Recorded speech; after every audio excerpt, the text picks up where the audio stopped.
When George Hamilton dated Lynda Bird Johnson, the daughter of President Lyndon B. Johnson, it was never destined to be a simple Hollywood romance. What began as a genuine connection quickly became something heavier, shaped by politics, power, and scrutiny that few young actors could imagine. Hamilton was still rising in Hollywood, learning how fame worked, when he suddenly found himself inside the orbit of the White House. Every appearance together drew attention, not just from the press, but from institutions built to protect power.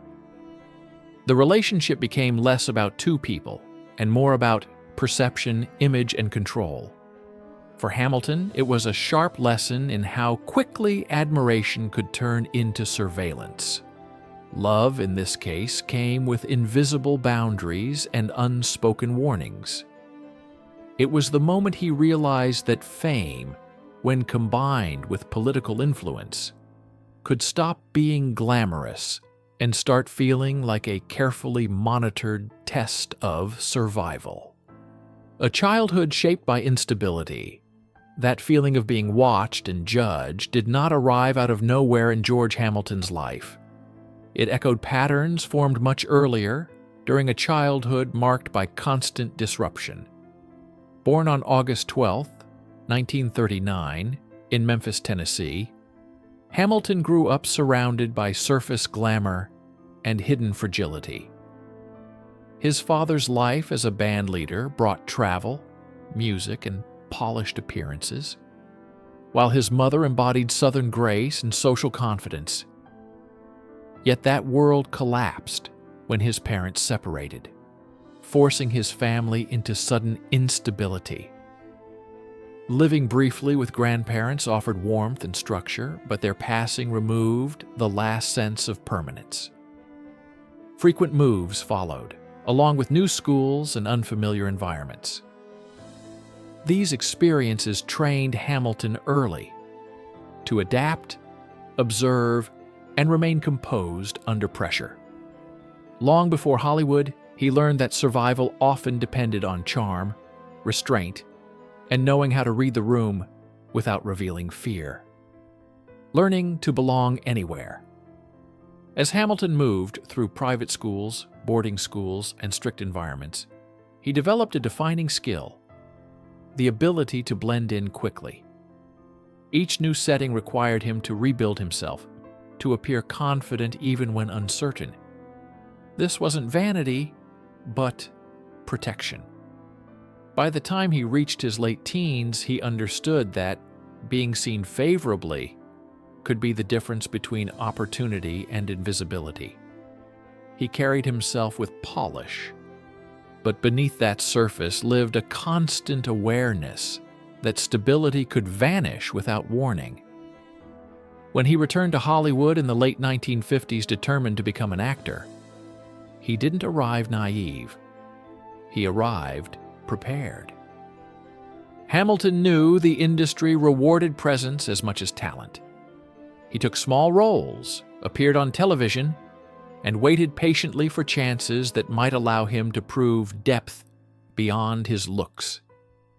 Every audition was both a performance and a quiet test of belonging. Breaking through.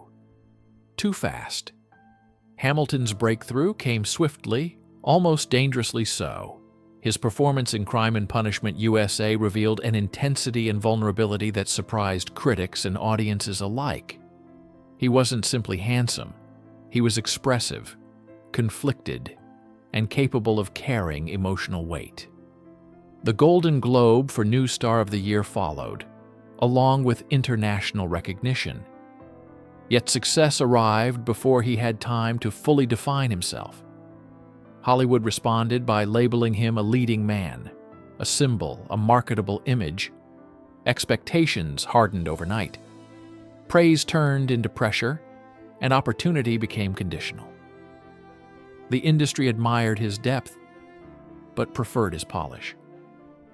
Hamilton soon realized that early success often comes with invisible limits. He was celebrated but also quietly confined. That tension between who he was and who Hollywood wanted him to be became a defining struggle of his career and shaped how he approached every role that followed. Fame becomes a cage. As the 1960s unfolded, Hamilton found himself increasingly boxed into the role of the charming gentleman. Films like Where the Boys Are elevated him to heartthrob status, cementing an image audiences adored and studios eagerly sold. Yet the more successful that image became, the narrower his creative freedom grew. Roles emphasizing charm were plentiful, while complex characters were harder to secure. Hamilton understood that popularity could be its own trap. He continued seeking projects that challenged him, such as Home from the Hill and Light in the Piazza, hoping to shift perception. While critics recognized his effort, the industry remained cautious. He wasn't rejected, but redirected again and again towards safety. Being loved for a surface version of himself became emotionally exhausting. Hamilton faced the quiet fear shared by many young stars, that fame might erase the very person who earned it. Love under a national spotlight. It was during this period that his relationship with Lynda Bird Johnson intensified public interest in his life. Their appearances together symbolized a collision of two worlds, Hollywood and Washington. For the public, it was fascinating. For the president, it raised understandable concerns about privacy, reputation, and security. Hamilton suddenly experienced a level of scrutiny far beyond entertainment gossip. His background, intentions, and associations became subjects of interest. Nothing scandalous was proven, but the atmosphere itself was enough to strain any relationship. Hamilton handled the situation with restraint, maintaining courtesy and composure even when pressure mounted. He understood that reacting defensively would only worsen perception. Ultimately, the relationship ended not from lack of affection, but from the weight surrounding it. The experience left Hamilton wiser, aware that proximity to power could reshape a life without ever making a sound. Choosing reinvention over resentment. Rather than retreating into bitterness, Hamilton chose reinvention. By the early 1970s, he began exploring control behind the scenes, producing projects, and studying how decisions were made.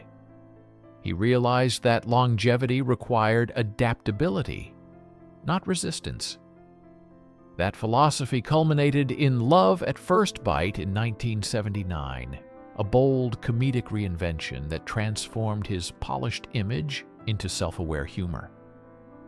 By parodying his own persona, Hamilton reclaimed authorship over how he was seen. The film's success proved that audiences embraced vulnerability and wit just as much as charm. It wasn't a retreat from seriousness, but a strategic pivot. Hamilton demonstrated that survival in Hollywood often depends on timing and courage rather than stubborn pride. He turned limitation into opportunity, proving that reinvention could be an act of intelligence rather than desperation. Navigating public controversy. Carefully, later chapters of Hamilton's life placed him near powerful figures and international circles, drawing speculation that sometimes blurred fact and assumption. While questions and headlines emerged, Hamilton consistently denied wrongdoing and emphasized that many associations were social rather than transactional. Importantly, no criminal convictions ever defined his story. What remained was the lesson he had learned early. Perception can be as influential as reality. Hamilton responded not by fighting narratives publicly, but by strengthening his independence. He diversified his career, expanded into business ventures, and leaned into branding with clarity and self-awareness.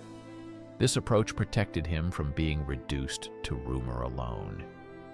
He understood that public life carries risks, especially when fame intersects with power, but also believed dignity was maintained through consistency rather than confrontation. His response reflected maturity shaped by decades of navigating attention without losing composure. Family, growth, and perspective. Hamilton's personal life evolved alongside his career.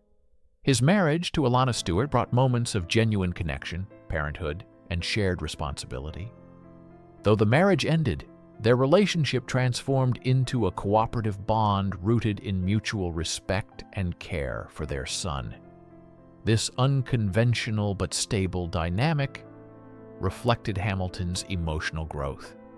He learned that relationships need not follow traditional paths to remain meaningful.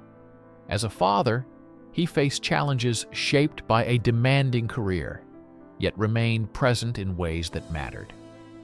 Over time, Hamilton appeared less concerned with image and more focused on continuity, connection, and balance.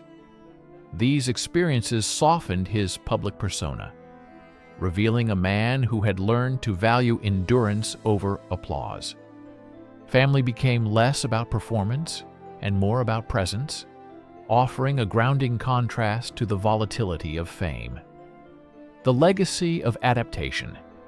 George Hamilton's story is not simply one of glamour, controversy, or reinvention. It is a study in adaptation. From a childhood marked by upheaval to early fame that arrived too quickly, from love intersecting with power to a career repeatedly reshaped by public expectation, Hamilton survived by staying observant and flexible. He understood that fame is not a fixed state but a shifting landscape. Rather than clinging to one version of himself, he allowed evolution. That choice kept him visible without being consumed. Today, his legacy is less about any single role and more about resilience.